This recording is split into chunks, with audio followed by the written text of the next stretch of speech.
here it is. My top 15 tips to lose weight and keep it off. Alright guys, so tip number 1, and this is probably the most important one on here, and I'm actually going to be combining a couple things here. You have to be in a calorie deficit, and you have to get enough protein in. That's all you have to worry about. You don't have to track all these macros like carbs and fats. I know low carb is a huge thing right now. You don't have to do any of that.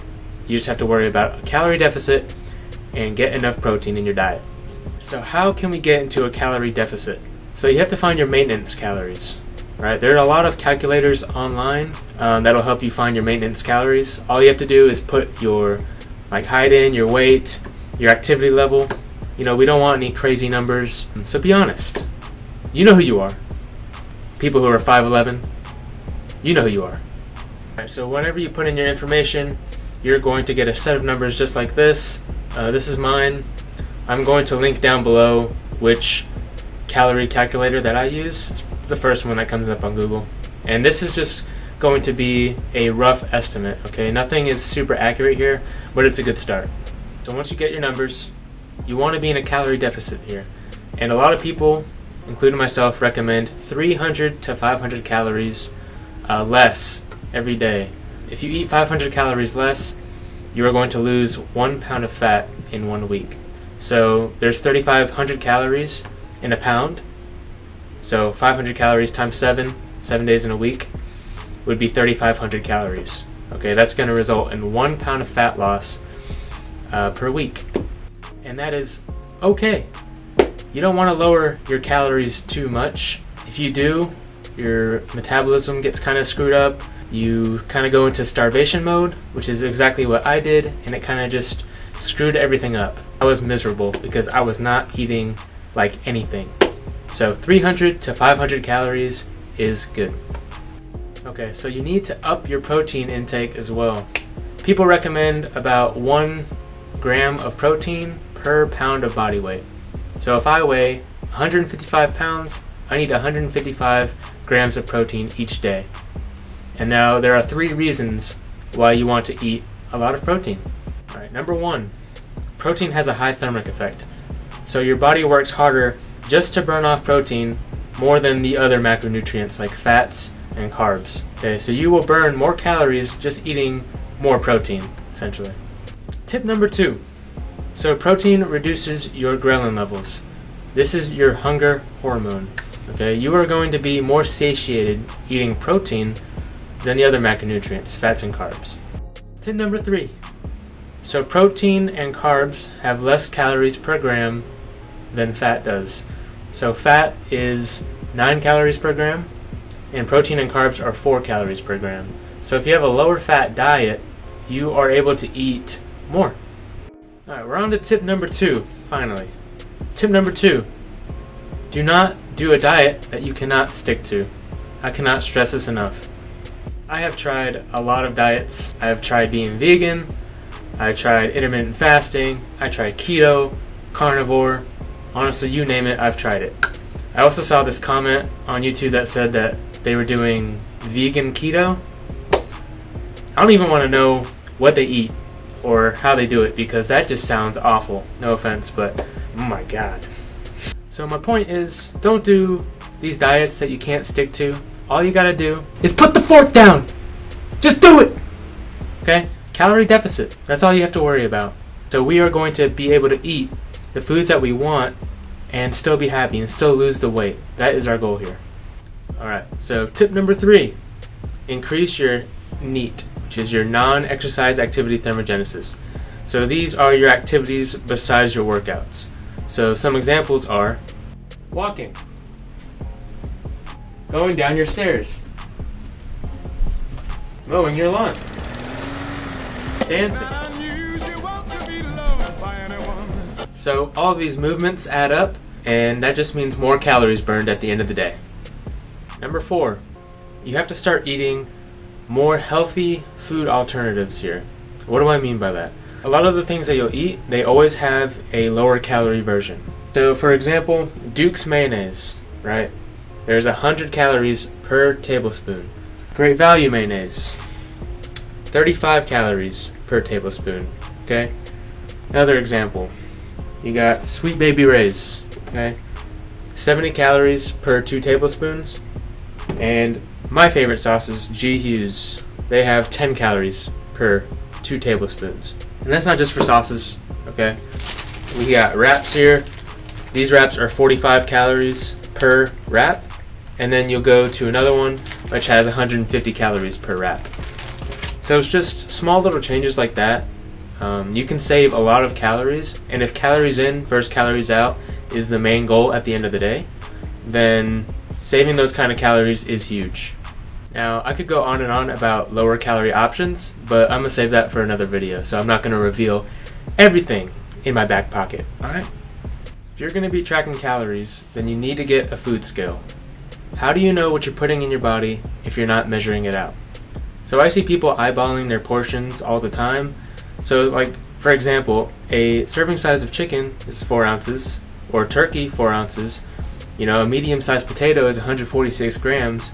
It's like, how do you know what you're eating if you don't measure it out? And I'm not saying to use a food scale your whole life. I'm saying to use it for a few weeks and get an idea, get a mental picture of what 4 ounces of chicken looks like, you know, a potato, a serving of vegetables, so you don't need this thing the rest of your life, but you can kind of ballpark what the calories are and what you're putting into your body. Tip number 6, get yourself a body weight scale. This is going to help you track your progress along your weight loss journey here.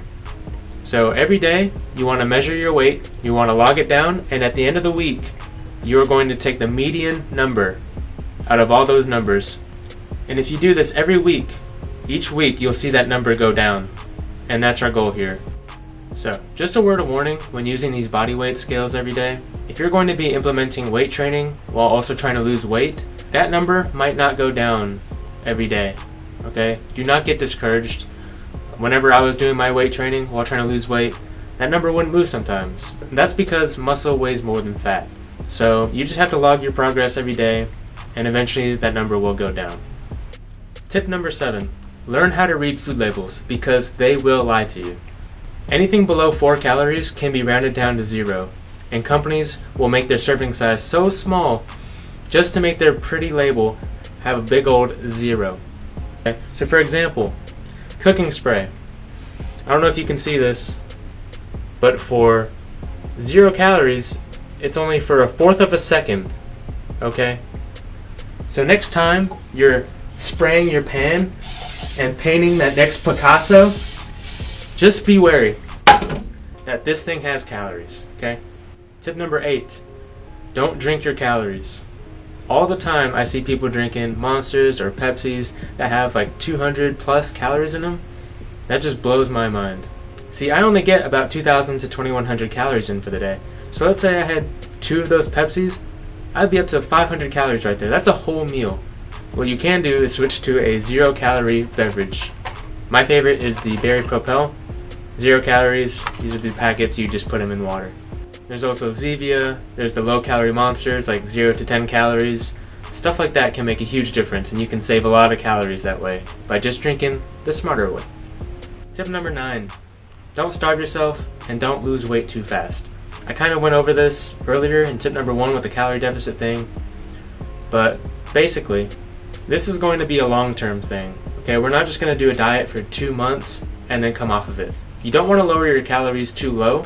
Remember that ghrelin hormone I was talking about? Well, that's just going to be punching you in the face, telling you that you're hungry, and then that's going to lead to binging. You're going to binge on the foods that you love, and we can avoid that altogether. Also, lowering your calories too low is going to mess up your metabolism.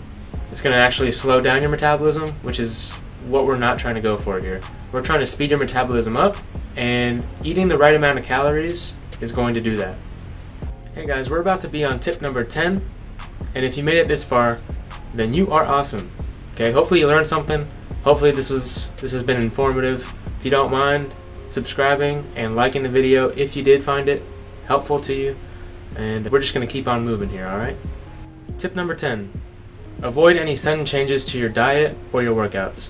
So if you're not used to working out, don't go jumping into workouts 5 to 6 days a week with high intensity, because you're just going to fall off of it.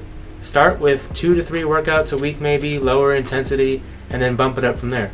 And on the diet side of it, If you're used to eating fast food, donuts, Chips Ahoy cookies and stuff like that, don't go straight into eating chicken and broccoli all the time. Okay, nobody wants to do that. We're trying to do some flexible eating here. And you're just going to binge on the foods that you love. Okay, it's just not going to work. Tip number 11, get more sleep. There are studies that show that people who got 8 hours of sleep showed more fat loss over a few weeks than people with erratic sleep behavior, closer to 4 to 6 hours of sleep. That's because the appetite hormones that we have, they play a big role when we are sleeping. Let's look at a guy that has 5 hours of sleep a night versus a guy who has 8 hours of sleep a night. So the guy with 5 hours of sleep, he has to be awake 3 hours longer during the day. That just means 3 more hours to eat. 3 more hours being awake means more energy. Energy equals food, E equals MC squared, and food equals life. Okay? Do you need anything more than that? Alright, just get more sleep. Instead of watching your Netflix series with your ice cream at night when it's like 2 a.m., just go to bed. Okay? Tip number 12. Cardio is king for weight loss. Just remember that cardio burns calories and weightlifting builds muscle. So if you're going for total body recomposition like a lot of us are, then you do want to mix in weight training because everyone wants a little bit of muscle showing. But just remember to work in cardio somewhere in your routine. It doesn't have to be HIIT cardio, just steady state cardio will make a huge difference. Tip number 13. Avoid foods that are high in sugar. There are studies showing that high sugary foods cause weight gain. There are also studies that disprove high sugary foods cause weight gain. I think it goes back to the drinks. Some drinks have high amounts of sugar and a lot of calories. Like Pepsi. Pepsi has 260 calories and 70 grams of sugar. So there might be a correlation there. At least for me, high sugary foods don't fill me up, man. I mean, I could eat a whole box of cereal, no problem. Like Cinnamon Toast Crunch, I could eat a whole box in under an hour. No problem, easy. So I would stick to more filling foods, higher in protein, lower in calories, and lower in sugar. Tip number 14, eat out less. It's so convenient, you don't have to cook anything, it's something to do with friends, be more social. However, if you eat out more, your chances of losing weight go down more. The average amount of calories in a typical meal when you go out is 1,200 calories. That's a typical meal on average, which is a lot. And I'm not saying that you can't go out and choose healthier options, but sometimes you can't. It all depends on the place you're going to. Like the Cheesecake Factory, don't even get me started, man.